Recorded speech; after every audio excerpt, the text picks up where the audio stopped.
14,000 Australians are standing in the dark, somewhere in the shattered farmland of northern France, staring at a town glowing orange on the horizon. Not from lanterns, from fire. The Germans set it burning themselves, to see by it, to see anything that moved across the open ground between the tree lines. The British general's words are still ringing in the ears of every brigade commander on the line. He said it this afternoon, in a room full of maps and quiet, careful voices. A night assault without artillery preparation, across open ground, against a fortified position, is not a military operation. It is a suicide mission. I will not authorize it. He paused. However, if the Australians wish to attempt it, that is, of course, their prerogative. His tone made very clear what he thought their prerogative would cost them. The Australian brigade commanders walked out of that room, looked at each other, and did not say a single word for a long moment. Then one of them, the Count Diffron exactly, who said something that survived only in fragments of letters and diary entries. But the gist of it was simple. Right then. Let's get on with it. What happened in the next 6 hours would save the Western Front. It would be the turning point that cracked the spine of the German spring offensive, the last, desperate, everything or nothing gamble of the Kaiser's war machine. It would be the single greatest infantry assault of 1918. And it would be done in pitch darkness, without artillery, by men who weren't supposed to be able to pull it off. This is the story of Villers-Bretonneux, and nobody told it properly. Until now. To understand what the Australians were walking into on the night of April 24th, 1918, you need to understand what Germany had become by that point in the war. Not the Germany of August 1914, full of cavalry officers in polished boots and generals who thought the whole thing would be over by Christmas. That Germany was dead. The Germany of 1918 was something far more dangerous. A wounded, starving, brilliant machine that knew it was running out of time. 4 years of industrial slaughter had stripped the German army of almost everything except experience. The men who survived that long were not soldiers in any traditional sense. They were specialists. Combat engineers who could cut through wire in 30 seconds. Machine gunners who could set up a Maxim in the dark in under a minute. Stormtroopers, Stoßtruppen, who had been training for 2 years in a new kind of warfare that the Allies had never seen before and had no answer for. The Stormtrooper doctrine was built on one idea: speed. Don't hit the strong points. Find the weak ones. Pour through the gaps. Get behind the enemy before he knows you're there. Cut communications, silence artillery, collapse the position from the inside. In March 1918, the Germans had used this doctrine to achieve something that 4 years of industrialized slaughter had made seem impossible: a genuine, massive breakthrough on the Western Front. Operation Michael, the German spring offensive, had torn a hole 60 kilometers wide and 60 kilometers deep in the Allied line in a single day. British divisions that had held their ground for years were shattered in hours. Entire corps fell back in disorder. General Haig had issued his famous backs to the wall order, the order that meant, in plain language, that the British army was dangerously close to collapse. And the crown jewel of this offensive, the objective that German High Command had identified as the key to splitting the British and French armies apart permanently, was a small, quiet French town called Villers-Bretonneux. It sat on a low ridge above the Somme Valley, 12 kilometers east of Amiens. Amiens was the junction point of the British and French rail networks, the artery through which every bullet, every shell, every loaf of bread, every reinforcement for the entire Western Front flowed. Lose Amiens, and the Allied war effort didn't bend. It broke. And to get to Amiens, the Germans needed Villers-Bretonneux. The ridge it sat on was the last high ground before the city. Whoever held it held a gun to the head of the Allied war effort. On April 24th, 1918, before dawn, the Germans did something that had never been done in the history of warfare. They attacked with tanks. Not Allied tanks. German tanks, the A7V, a steel box the size of a house, weighing 30 tons, armed with a 57mm cannon and 6 Maxim guns. They were not elegant machines. They broke down constantly, overheated, got stuck in shell craters, and required a crew of 18 men who spent most of their time in temperatures exceeding 40 degrees while breathing exhaust fumes. They were by any objective engineering standard an absolute disaster. But none of that mattered when you were a British infantryman standing in a shallow trench at 4 a.m., watching a 30-ton steel monster emerge from the morning fog, absorbing every bullet you could fire at it without slowing down. The psychological effect was total. Entire sections of the British line simply ran. Not because they were cowards. These were men who had survived years of artillery, gas, and machine gun fire. But because nothing in their experience or training had prepared them for this. The tanks rolled through the wire like it wasn't there. They crossed trenches. They turned and came back for a second pass. By mid-morning, the German infantry following the tanks had walked through the gaps, and Villers-Bretonneux was in German hands for the first time in the war. The British division that had been holding the town had ceased to exist as a fighting force. What remained of it was streaming westward in disorder, falling back toward Amiens, past the crossroads, past the supply dumps, past the field hospitals, carrying nothing but their rifles and the specific hollow look of men who have seen something they cannot explain. It was 7:30 in the morning. The Germans were in Villers-Bretonneux. Amiens was 12 kilometers away. There was nothing between the German advance guard and the city except open road. And an Australian general named William Henniker, who was staring at his maps with an expression that his staff officers would later describe as very, very quiet. Quiet is not sometimes. Quiet is the thing that happens just before a decision gets made that changes everything. The 13th and 15th Brigades of the Australian Imperial Force had not been born in barracks. They had not grown up in garrison towns or come from families with long military traditions. They were, in the most literal sense, civilians who had decided that something mattered enough to sail to the other side of the world and fight for it. Drovers from Queensland who could track a mob of cattle across 200 kilometers of featureless scrub in 40-degree heat without a map or a compass. Miners from Broken Hill who had spent years underground in conditions that would give most men nightmares, learning instinctively how rock moved, how sound traveled through confined spaces, how to judge structural integrity by feel.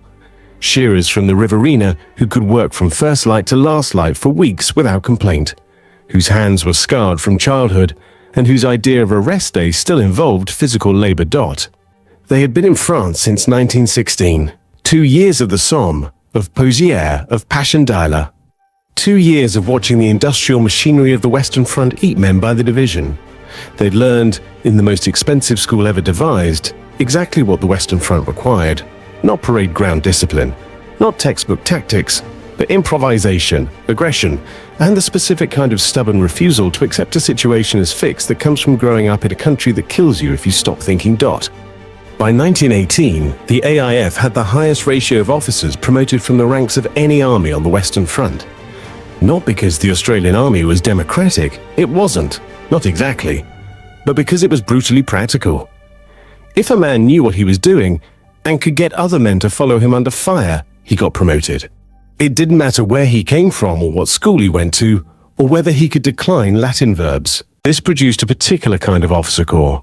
Men who did not speak in the clipped, formal language of Sandhurst. Men who would swear at their soldiers and be sworn back at.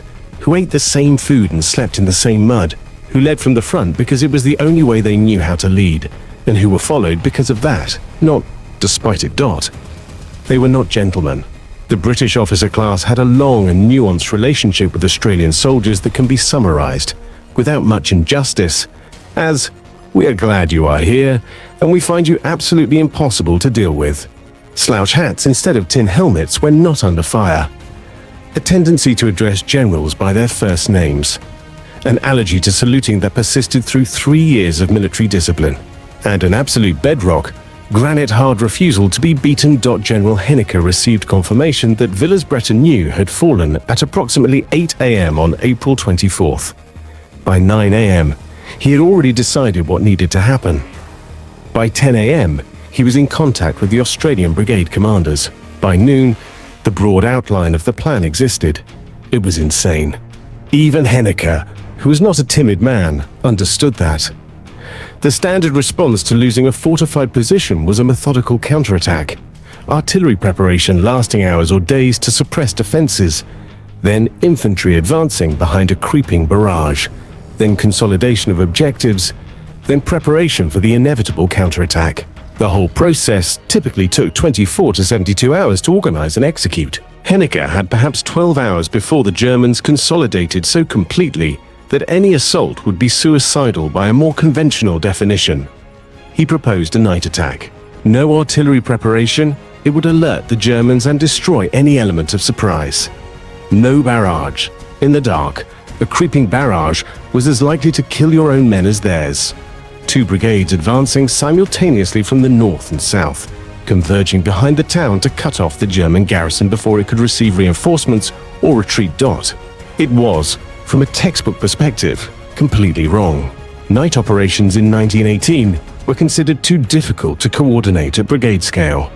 The risk of units losing direction in the dark and firing on each other was real and well documented.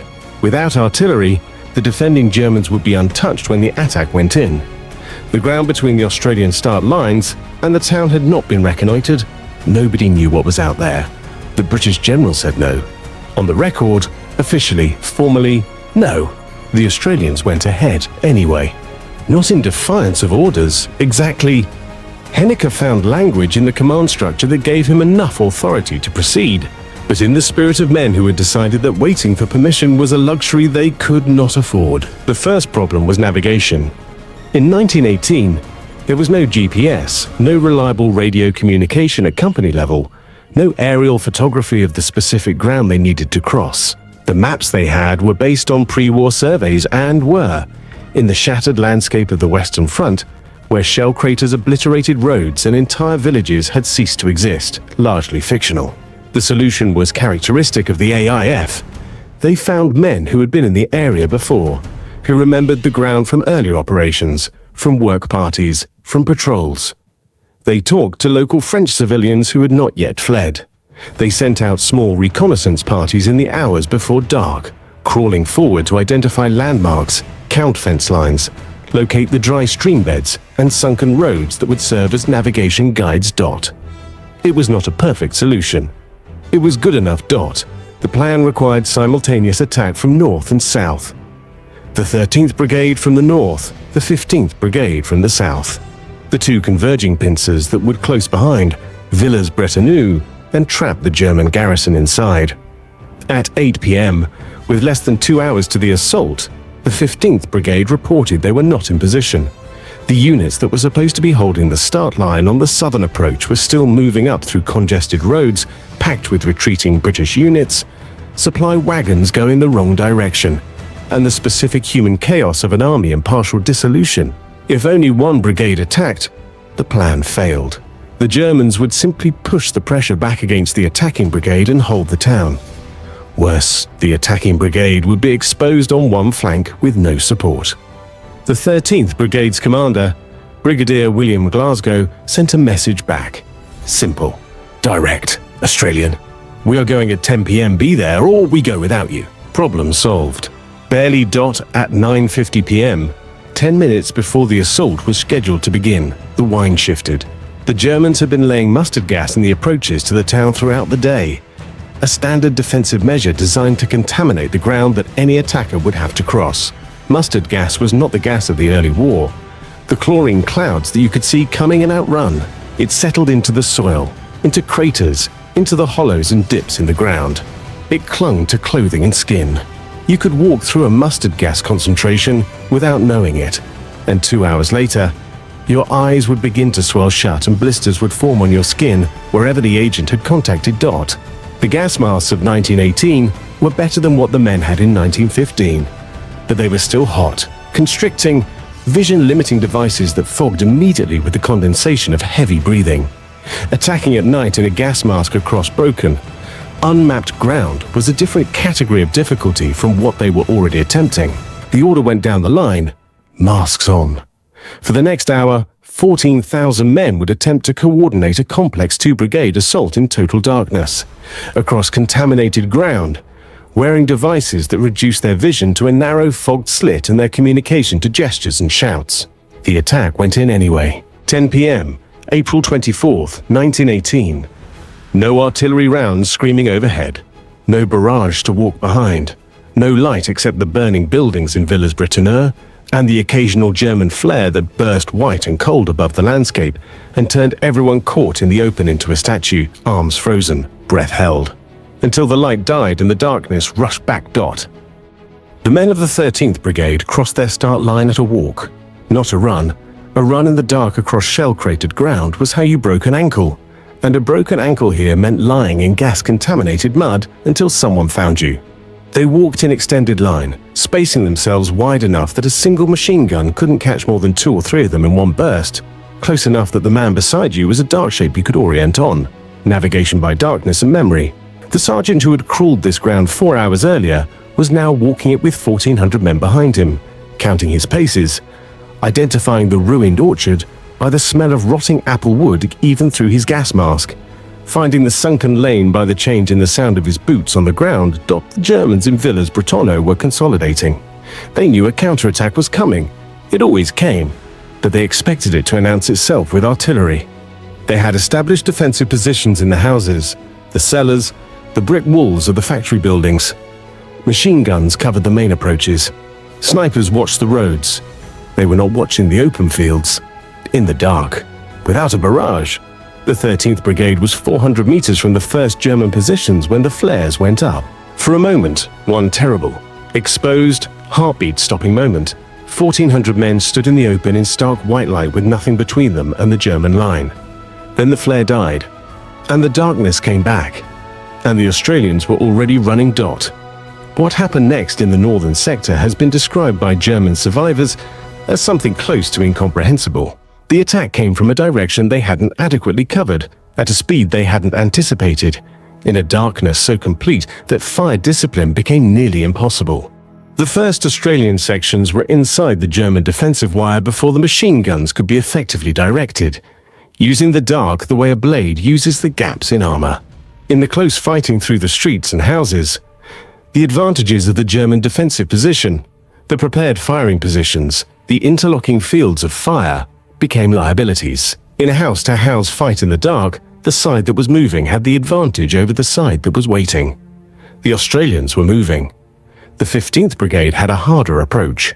Their ground was more exposed, the German positions denser on the southern edge of town, and they had arrived in position with barely enough time to dress their lines before the assault began. Several companies went into the attack still catching their breath from the forced march. It didn't matter. Brigadier Elliott's men went in with the same controlled ferocity as the 13th, and the German defenders on the southern edge, who had been watching the north erupting gunfire and shouting, suddenly found themselves engaged from a second direction they had not fully prepared for. The double envelopment, the converging pincers closing behind the town, was working. Not cleanly, not by the book, not in the way it had been drawn on the maps in the planning room. But it was working. At approximately midnight, the battle produced its most extraordinary moment, an encounter that military historians would later identify as the first true tank versus tank battle in the history of warfare. 3 German A7V tanks, which had been resting in the town after the morning's assault, were ordered to support the defense.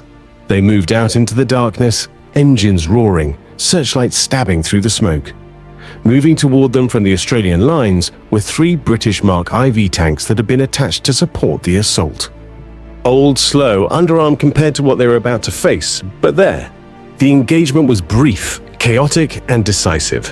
One A7V was disabled, the others withdrew. The tank threat that had broken the British line 12 hours earlier had been neutralized, not by the combined resources of the British Empire's armor program, but by 3 elderly machines crewed by men who knew their machines were outclassed and attacked anyway. By 4 a.m., the 2 Australian brigades had linked up behind Villers-Bretonneux. The German garrison, caught in the closing pincers, had 2 choices: fight their way out through Australian infantry in the dark or surrender. Most of those who tried to fight their way out found that the darkness they thought was their friend belonged equally to the men chasing them. By dawn, the town was Australian. The ridge was Australian. The approaches to Amiens were secured. April 25th, Anzac Day, the 3rd anniversary of the landing at Gallipoli. If you believed in coincidences, you were welcome to believe in this one. The cost was brutal. The 13th Brigade lost over 1,000 men killed and wounded in a single night. The 15th Brigade's casualties were similar. These were not statistics. They were men who had been alive and afraid and moving through the dark 10 hours earlier, and who were now on the ground in the ruins of a French town they had recaptured in circumstances that the textbooks said were impossible. The German losses were heavier. Between 700 and 1,000 killed, an unknown number of wounded who withdrew with the retreating units, and over 1,200 prisoners, men who walked out of cellars and ruined buildings in the morning light with their hands up, blinking at the Australians who had materialized out of a night that should have protected them. The retaking of Villers-Bretonneux did not end the German spring offensive in a single stroke. The offensive would continue for several more weeks, grinding on with diminishing returns as German strength bled away. But it ended the threat to Amiens. The ridge changed hands one more time and then held. The rail junction stayed open. The Allied armies stayed connected. Field Marshal Haig, in his dispatches, noted the operation with the particular understatement of a man who understood that what had happened was extraordinary, but did not wish to say so in too many words, because acknowledging it fully would require acknowledging that his own command had declared it impossible. The French government awarded the Croix de Guerre to the Australian units involved. The French children of Villers-Bretonneux, who had been evacuated before the battle, came back to a town that was rubble and ash, and a smell that never quite left the stones. They rebuilt it with Australian help. The town school, reconstructed with money donated by the children of Victoria, carries an inscription above its doors that is still there today. Do not forget Australia. It is not an accident that this inscription exists in a primary school. It is not sentiment. It is the considered judgment of a community that understood, in the most direct possible way, what it owed. The children of Villers-Bretonneux grew up under that inscription. They passed it every morning on their way into school, and they passed it on. The inscription is still there. The debt is still acknowledged. There is a particular kind of courage that the history books do not have a good word for. Not the courage of a charge in daylight, where the flags are flying and the officers are shouting, and the whole vast spectacle of war is arranged to make dying feel momentous. Not the courage of a last stand, where the dramatic logic of the situation carries you forward whether you want it to or not. The courage of Villers-Bretonneux was quieter and colder than any of that. It was the courage of men who looked at a situation that every military authority in the chain of command had described as unsurvivable, and decided, without ceremony or drama or anyone watching, that unsurvivable was a word that applied to other people. They went into the dark without artillery, without a guaranteed plan, without any real confidence that the man 50 meters to their left was where he was supposed to be. They went in because the ridge needed to be taken and nobody else was going to take it. They went in because Amiens was 12 kilometers behind them, and behind Amiens was everything: the rail lines, the supply dumps, the artery of the Allied war effort, the difference between holding and collapse. And they went in because of something that defies the language of military doctrine and strategic analysis and the careful prose of official dispatches. They went in because the bloke beside them was going in. And you did not let that stand unchallenged. You did not stand in the dark and watch your mate walk forward alone. The British general said it was suicide. The Australians said, right then, let's get on with it. And they walked into the night, and they took the town, and they saved the front, and they came home. The ones who came home and told almost nobody about it, because it was the sort of thing you did, and then got on with the next thing. Because that was the only way any of it made sense. Villers-Bretonneux did not fall. The front did not break. The war did not end on German terms. And above the door of a school in a small French town, in letters that have been repainted every decade by the hands of people who remember what it cost, 4 words remain, not as a monument to victory, but as a promise kept by the living to the dead, and passed forward, without fail, to every generation that has walked beneath them since.